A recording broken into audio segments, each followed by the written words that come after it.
Shalom saudara-saudari yang terkasih di dalam Tuhan. Kembali kita berjumpa dalam program God Question Indonesia yang bekerja sama dengan Yayasan Yaski. Kali ini kita akan menjawab sebuah pertanyaan, apakah Allah masih berbicara kepada kita pada zaman sekarang?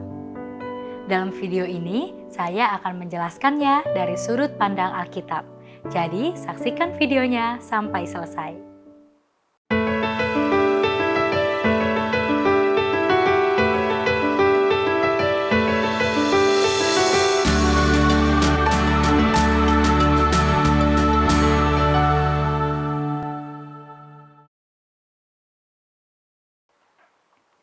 Alkitab mencatat bahwa Allah berulang kali berbicara dengan cara yang dapat didengar kepada bermacam-macam orang. Ada dalam Keluaran 3 ayat 14, Yosua 1 ayat 1, Hakim-Hakim 6 ayat 18, 1 Samuel 3 ayat 11, 2 Samuel 2 ayat 1, Ayub 40 ayat 1, Yesaya 7 ayat 3, Yeremia 1 ayat 7, Kisah Para Rasul 8 ayat 26, dan Kisah Para Rasul 9 ayat 15. Ini hanya beberapa contoh saja. Pada zaman ini, tidak ada alasan mengapa Allah tidak bisa atau tidak mau berbicara kepada seseorang dengan cara yang dapat didengar. Dari ratusan kali peristiwa Allah berbicara, sebagaimana dicatat dalam Alkitab, kita perlu mengingat bahwa itu terjadi dalam kurun waktu 4.000 tahun sejarah peradaban manusia. Allah berbicara secara kedengaran adalah pengecualian, bukan kebiasaan. Ketika Alkitab mengatakan Allah berbicara, tidaklah jelas apakah itu mengacu kepada suara yang kedengaran dalam hati atau kesan yang muncul dalam pikiran. Allah masih tetap berbicara kepada orang-orang pada zaman ini. Pertama-tama, Allah berbicara kepada kita melalui firman-Nya. Dalam 2 Timotius 3 ayat 16-17. Melalui Yesaya 55 ayat 11, kita diberitahu, demikianlah firman-Ku yang keluar dari mulutku, ia tidak akan kembali kepadaku dengan sia-sia, tetapi ia akan melaksanakan apa yang kukehendaki dan akan berhasil dalam apa yang kusuruhkan kepadanya. Dalam Yesaya 55 ayat 11. Alkitab mencatat kalau kata-kata Allah kepada kita dalam segala hal dalam rangka supaya kita bisa diselamatkan dan untuk menghidupi kehidupan Kristiani kita. Dalam 2 Petrus 1 ayat 3-4, Petrus menyatakan, karena kuasa ilahinya telah menganugerahkan kepada kita segala sesuatu yang berguna untuk hidup yang saleh oleh pengenalan kita akan Dia, yang telah memanggil kita oleh kuasanya yang mulia dan ajaib.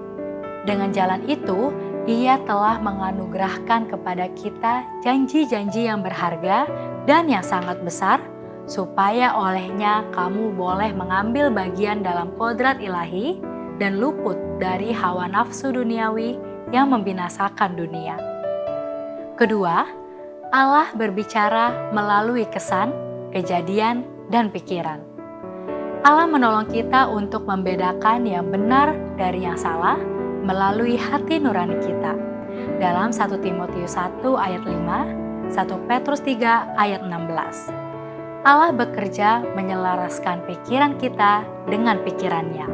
Dalam Roma 12 ayat 2. Allah mengizinkan kejadian-kejadian dalam hidup kita untuk mengarahkan, mengubah, dan menolong kita bertumbuh secara rohani. Dalam Yakobus 1 ayat 2-5 dan dalam Ibrani 12 ayat 5-11. Melalui 1 Petrus 1 ayat 6-7 kita diingatkan, bergembiralah akan hal itu, sekalipun sekarang ini kamu seketika harus berduka cita oleh berbagai-bagai pencobaan. Maksud semuanya itu ialah untuk membuktikan kemurnian imanmu yang jauh lebih tinggi nilainya daripada emas yang fana, yang diuji kemurniannya dengan api, sehingga kamu memperoleh pujian-pujian dan kemuliaan dan kehormatan pada hari Yesus Kristus menyatakan dirinya. Dalam 1 Petrus 1 ayat 6-7.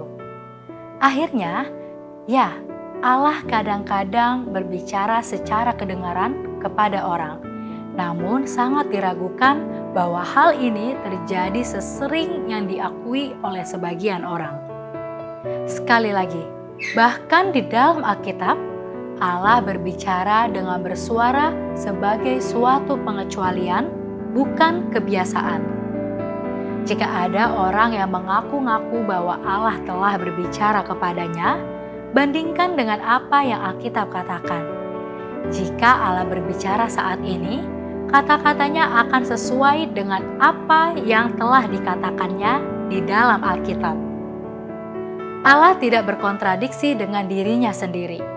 Melalui 2 Timotius 3 ayat 16-17 ditegaskan, segala tulisan yang diilhamkan Allah memang bermanfaat untuk mengajar, untuk menyatakan kesalahan, untuk memperbaiki kelakuan dan untuk mendidik orang dalam kebenaran. Dengan demikian, tiap-tiap manusia kepunyaan Allah diperlengkapi untuk setiap perbuatan baik. Dalam 2 Timotius 3 ayat 16-17. Jangan lupa untuk subscribe channel ini dan share agar lebih banyak orang dapat menerima kebenaran firman Tuhan. Jika Anda mempunyai pertanyaan, silakan tuliskan di kolom komentar di bawah ini. Terima kasih, Tuhan Yesus memberkati.